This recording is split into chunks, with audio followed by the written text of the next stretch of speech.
I'd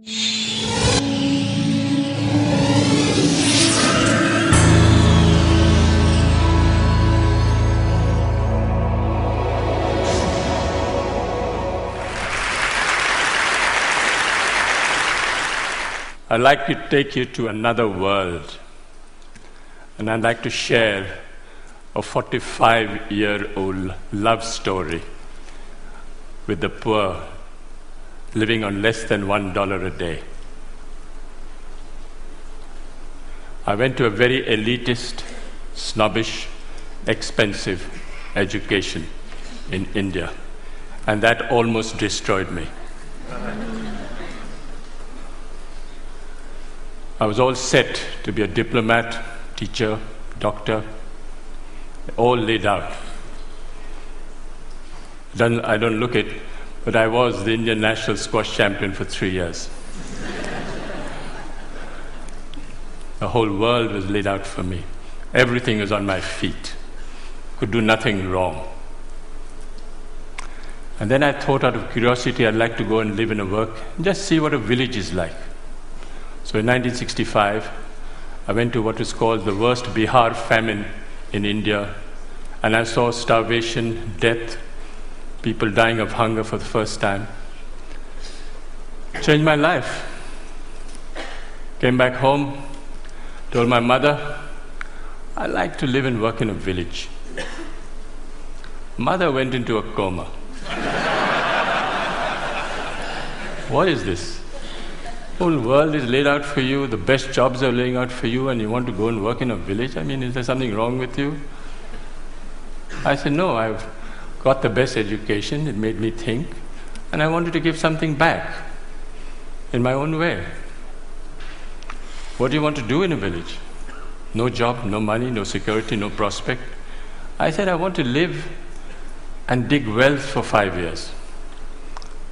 Dig wells for 5 years? You went to the most expensive school and college in India and you want to dig wells for 5 years? She didn't speak to me for a very long time because she thought I'd let my family down. But then I was exposed to the most extraordinary knowledge and skills that very poor people have, which is never brought into mainstream, which is never identified, respected, applied on a large scale. And I thought I'd start a barefoot college only for the poor. What the poor thought was important would be reflected in the college. Went to this village for the first time. Elders came to me and said, are you running from the police? I said, no. You failed in your exam? I said, no. You didn't get a government job? I said, no. What are you doing here? Why are you here? The education system in India makes you look at Paris and Delhi and Zurich. What are you doing in this village? Is there something wrong with you you're not telling us? I said, no. I want to actually start a college only for the poor. What the poor thought was important would be reflected in the college. So then they gave me some very sound and profound advice. They said, please, don't bring anyone with a degree and qualification into your college. So it's the only college in India where if you should have a PhD or a master's, you're disqualified to come. You have to be a cop-out or a washout or a dropout to come to our college. You have to work with your hands. You have to have a dignity of labor. You have to show that you have a skill that you can offer to the community and provide a service to the community. So we started the Barefoot College and we redefined professionalism. Who is a professional? A professional is someone who has a combination of competence, confidence and belief. A water diviner is a professional. A traditional midwife is a professional. A traditional bone setter is a professional. These are professionals all over the world. You'll find them in any inaccessible village around the world. And we thought that these people should come into mainstream and show that the knowledge and skills that they have is universal. It needs to be used, it needs to be applied, it needs to be shown to the world outside that these knowledge and skills are relevant even today. So the college works following the lifestyle and work style of Mahatma Gandhi. You eat on the floor, you sleep on the floor, you work on the floor. There are no contracts, no written contracts. You can stay with me for 20 years, go tomorrow. And no one can get more than $100 a month. You come for the money, you don't come to Barefoot College. You come for the work and the challenge, you come to the Barefoot College. That is where we want you to try crazy ideas. Whatever idea you have, come and try. Doesn't matter if you fail. Battered, bruised, you start again. It's the only college where the teacher is the learner and the learner is the teacher. And it's the only college where you don't give a certificate. You are certified by the community you serve. You don't need a paper to hang on the wall to show that you are an engineer. So when they said that, they said, well, show us what is possible. What are you doing? This is all mumbo jumbo if you can't show it on the ground. So we built the first Barefoot College in 1986. It was built by 12 barefoot architects who can't read and write. Built on $1.50 a square foot. 150 people lived there, worked there. They got the Aga Khan Award for Architecture in 2002. But then they suspected, they thought there was an architect behind it. I said, yes, they made the blueprints, but the barefoot architects actually constructed the college. We are the only ones who actually returned the award for $50,000 because they didn't believe us and we thought that they were actually casting aspersions on the barefoot architects of Thilonia. I asked a forester, high-powered, paper-qualified expert. I said, what can you build in this place? He had one look at the soil and said, forget it, no way, nothing can work. No water, rocky soil. I was in a bit of a spot, and I said, okay, I'll go to the old man in the village and say, what should I grow in this pot? He looked quietly at me and said, you build this, you put this, and it'll work. This is what it looks like today. Went to the roof, and all the women said, clear out. The men should clear out because we don't want to share this technology with the men. This is waterproofing the roof. It is a bit of jaggery, bit of urine, and a bit of other things I don't know, but it actually doesn't leak. Since 1986, it hasn't leaked. This technology, the women will not share with the men. It's the only college which is fully solar electrified. All the power comes from the sun. 45 kilowatts of panels on the roof and everything works out of the sun for the next 25 years. So long as the sun shines, I have no problem with power. But the beauty is that it was installed by a priest, a Hindu priest who's only done 8 years of primary schooling. Never been to school, never been to college. He knows more about solar than anyone I know anywhere in the world. Guaranteed. Food, if you come to the Barefoot College, is solar cooked. But the people who fabricated that solar cooker are women. Illiterate women who actually fabricate the most sophisticated solar cooker. It's a parabolic Schaeffler solar cooker. Unfortunately, they're almost half German. They're so precise. You'll never find Indian women so precise. Absolutely to the last inch, they can make that cooker. And we have 60 meals twice a day of solar cooking. We have a dentist. She's a grandmother, illiterate, who's a dentist. She actually looks after the teeth of 7,000 children. Barefoot technology. This was 1986, no engineer, no architect thought of it, but we are collecting rainwater from the roofs. Very little water is wasted. All the roofs are connected underground to a 400,000 liter tank, and no water is wasted. If we have 4 years of drought, we still have water in the campus because we collect rainwater. 60% of children don't go to school because they have to look after animals, sheep, goats, domestic chores. So we thought of starting a school at night for the children. We call the night schools of Thilonia. Over 75,000 children have gone through these night schools because it's for the convenience of the child, it's not for the convenience of the teacher. And what do we teach in these schools? Democracy, citizenship, how you should measure your land, what you should do if you're arrested, what you should do if your animal is sick. This is what we teach in the night schools. But all the schools are solar lit.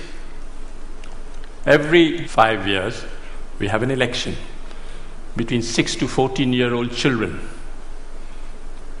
participate in a democratic process, and they elect a prime minister. The prime minister is 12 years old. She looks after 20 goats in the morning, but she's prime minister in the evening. She has a cabinet, Minister for Education, Minister for Energy, Minister for Health, and they actually monitor and supervise 150 schools for 7,000 children. She got the World's Children's Prize 5 years ago, and she went to Sweden. First time ever going out of a village, never seen Sweden, wasn't dazzled at all by what was happening. And the Queen of Sweden, who's there, turned to me and said, "Can you ask this child where she got her confidence from? She's only 12 years old, and she's not dazzled by anything." And the girl who's on her left turned to me and looked at the Queen straight in the eye and said, "Please tell her I'm the Prime Minister."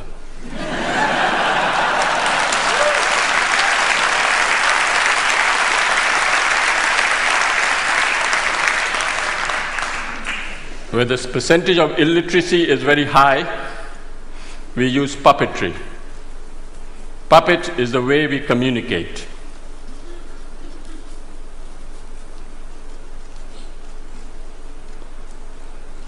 You have Joachim Chacha, who's 300 years old. He's my psychoanalyst, he's my teacher, he's my doctor, he's my lawyer, he's my donor. He actually raises money, solves my disputes. He solves my problems in the village. If there's tension in the village, if the attendance in the schools go down and there's a friction between the teacher and the parent, the puppet calls the teacher and the parent in front of the whole village and says, "Shake hands, the attendance must not drop."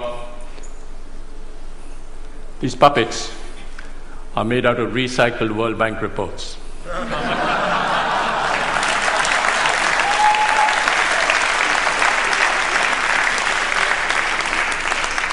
So this decentralized, demystified approach of solar electrifying villages, we've covered all over India, from Ladakh up to Bhutan.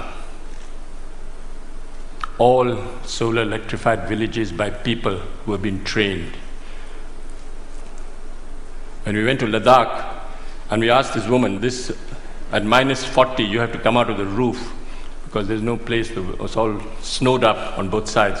And we asked this woman, what was the benefit you had from solar electricity?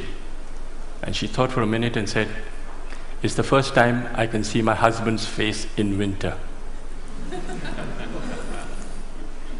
Went to Afghanistan. One lesson we learned in India was men are untrainable. Men are restless, men are ambitious, men are compulsively mobile, and they all want a certificate. All across the globe, you'll have this tendency of men wanting a certificate. Why? Because they want to leave the village and go to a city looking for a job. So we came up with a great solution: train grandmothers. What's the best way of communicating in the world today? Television? No. Telegraph? No. Telephone? No. Tell a woman.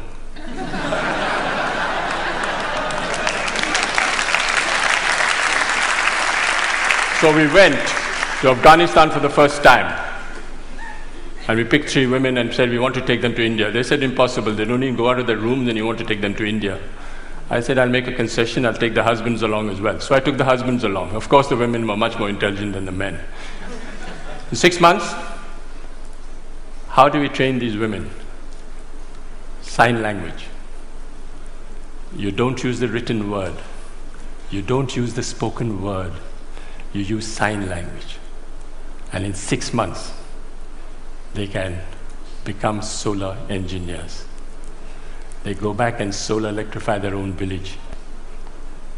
This woman went back and solar electrified the first village, set up a workshop. The first village ever to be solar electrified in Afghanistan were by the 3 women. This woman is an extraordinary grandmother, 55 years old, and she solar electrified 200 houses for me in Afghanistan, and they haven't collapsed. She actually went and spoke to an engineering department in Afghanistan and told the head of a department the difference between AC and DC. Didn't know. Those 3 women have trained 27 more women and solar electrified 100 villages in Afghanistan. We went to Africa and we did the same thing. All these women sitting in one table from 8, 9 countries, all chatting to each other, not understanding a word because they're all speaking the different language. But their body language is great. They're speaking to each other and actually becoming solar engineers. I went to Sierra Leone, and there was this minister driving down at the dead of night, comes across this village, comes back, goes into the village, says, well, what's the story? They said, these 2 grandmothers. Grandmothers? Minister couldn't believe what was happening. Where did they go? Went to India and back. Went straight to the president. He said, do you know there's a solar electrified village in Sierra Leone? He said, no. Half the cabinet went to see the grandmothers the next day. What's the story? So he summoned me and said, can you train me 150 grandmothers? I said, I can't, Mr. President, but they will. The grandmothers will. So he built me the first barefoot training center in Sierra Leone, and 150 grandmothers are being trained in Sierra Leone. Gambia. I went to select a grandmother in Gambia. Went to this village, I knew which woman I would like to take. The community got together and said, I'll take these 2 women. I said, no, I want to take this woman. They said, why? She doesn't know the language, you don't know her. I said, no, I like the body language, I like the way she speaks. Difficult husband, not possible. Call the husband. Husband came. Swaggering, politician, mobile in his hand, not possible. Why not? The woman, look how beautiful she is. I said, yeah, she's very beautiful. What happens if she runs off with an Indian man? That was the biggest fear. I said, she'll be happy, she'll ring up in a mobile. She went like a grandmother and came back like a tiger. She walked out of the plane and spoke to the whole press as if she was a veteran. She handled the national press and she was a star. And when I went back 6 months later, I said, where's your husband? Oh, somewhere, doesn't matter. Doesn't matter. Doesn't matter. Success story.